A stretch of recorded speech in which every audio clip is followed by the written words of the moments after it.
Volume 1, Capítulo 14. Exercício. Lei da ação obediente. Todos os seres celestiais estão em constante atividade. E o Senhor Jesus, em seu trabalho prático, vitalício, deu um exemplo a todos os homens. Deus estabeleceu no céu a lei da ação obediente. Silenciosos, mas sem cessar, os objetos de sua criação realizam a obra que lhes é designada. O oceano está em constante movimento. A relva a germinar, que hoje existe e amanhã lançada ao forno, cumpre sua tarefa, revestindo de beleza os campos. As folhas são agitadas pelo vento, e no entanto nenhuma mão se vê a tocá-las. O sol, a lua e as estrelas são úteis, e cumprem gloriosamente a missão que lhes é designada. E o homem, corpo e mente criados à semelhança do próprio Deus, têm de ser ativos para preencher o lugar determinado. O homem não se destina a ficar ocioso. A ociosidade é pecado. A maquinária do corpo tem de continuar sua obra. Estudai o plano do Senhor acerca de Adão, que foi criado puro, santo e sadio. A Adão foi dado algo a fazer. Devia usar os órgãos dados por Deus. Não é possível que ele devesse ficar ocioso. Seu cérebro tinha que trabalhar, não de modo maquinal, como uma máquina qualquer. Em todo o tempo, a maquinaria do corpo continua sua obra. O coração palpita, fazendo o trabalho normal que lhe é designado. Qual a máquina a vapor, forçando incessantemente sua corrente carmesim a todas as partes do corpo. Ação, é o que se vê penetrando a máquina viva toda. Cada órgão tem que realizar a obra determinada. Se continuar a inação física, haverá cada vez menos atividade do cérebro. Exercício ao ar livre. O organismo todo precisa da revigorante influência do exercício ao ar livre.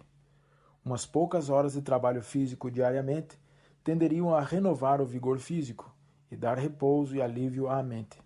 Ar, a preciosa dádiva do céu, que todos podem usufruir. Vos abençoará com sua influência revigorante, se não recusardes sua entrada.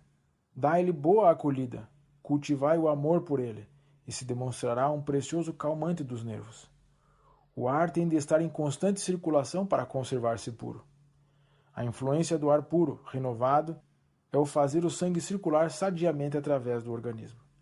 Refrigera o corpo e tende a torná-lo sadio e forte, enquanto ao mesmo tempo é sentida decididamente sua influência sobre a mente, comunicando certa calma e serenidade.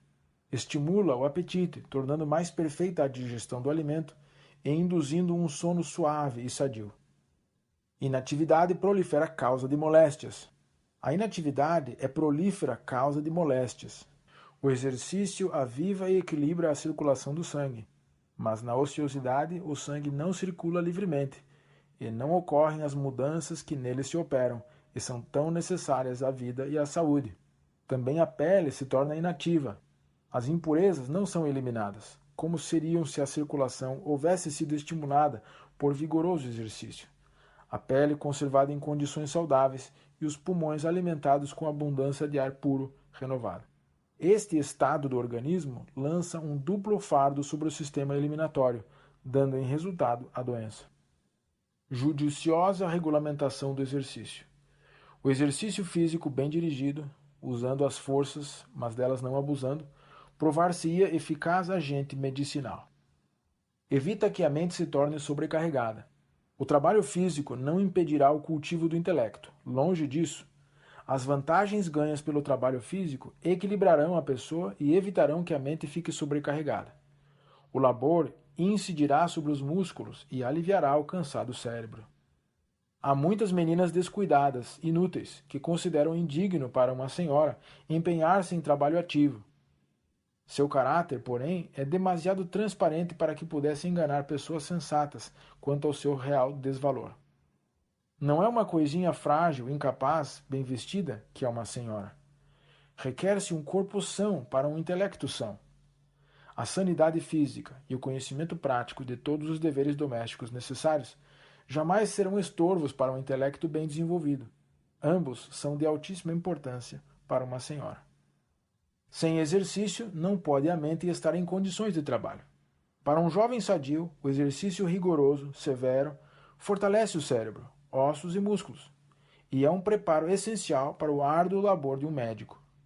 Sem semelhante exercício, a mente não pode estar em condições de trabalho. Ela não pode apresentar a ação rápida e incisiva que dá finalidade às suas faculdades. Torna-se inativa.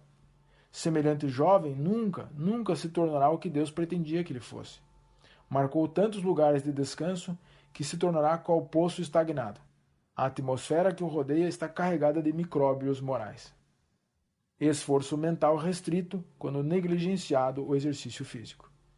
Os que se empenham em constante labor mental, quer no estudo, quer pregando, precisam de repouso e variação. O estudante fervoroso está constantemente forçando o cérebro, enquanto muitas vezes negligencia o exercício físico, e, em resultado, as faculdades físicas são enfraquecidas e o esforço mental é restrito. Assim, o estudante deixa de realizar a própria obra que ele poderia ter feito se tivesse trabalhado prudentemente. Igualar as atividades mentais e físicas. Equilibrai o esforço das faculdades físicas e mentais, e a mente do estudante será refrigerada. Se está doente, o exercício físico frequentemente ajudará o organismo a recuperar a condição normal. Ao saírem os alunos do colégio, devem ter melhor saúde e melhor compreensão das leis da vida do que quando nele entraram. A saúde deve ser tão sagradamente cuidada quanto o caráter. O exercício, agente medicinal. Quando os inválidos nada têm em que ocupar o tempo e a atenção, seus pensamentos se concentram em si mesmos e tornam-se mórbidos e irritáveis. Muitas vezes se preocupam com o mal que sentem, a ponto de se julgarem muito pior do que na realidade estão, e inteiramente incapazes de fazer qualquer coisa. Em todos esses casos, o bem orientado exercício físico se demonstraria eficaz remédio. Em alguns casos, ele é indispensável à restauração da saúde. A vontade acompanha o trabalho das mãos, e o que esses inválidos precisam é o despertamento da vontade. Quando esta se encontra adormecida, a imaginação torna-se anormal e é impossível resistir à moléstia. É perigoso o sistema não fazer nada. O sistema não fazer nada é, em todos os casos, um sistema perigoso. A ideia de que os que sobrecarregaram as faculdades mentais e físicas, ou que baquearam física e mentalmente, tenham de suspender a atividade a fim de reaver a saúde, é um grande erro. Casos há em que um completo repouso, por algum tempo, afastará sérias moléstias, mas no caso de confirmados inválidos, isso raramente é necessário. Inatividade, a maior desgraça para a maioria dos inválidos.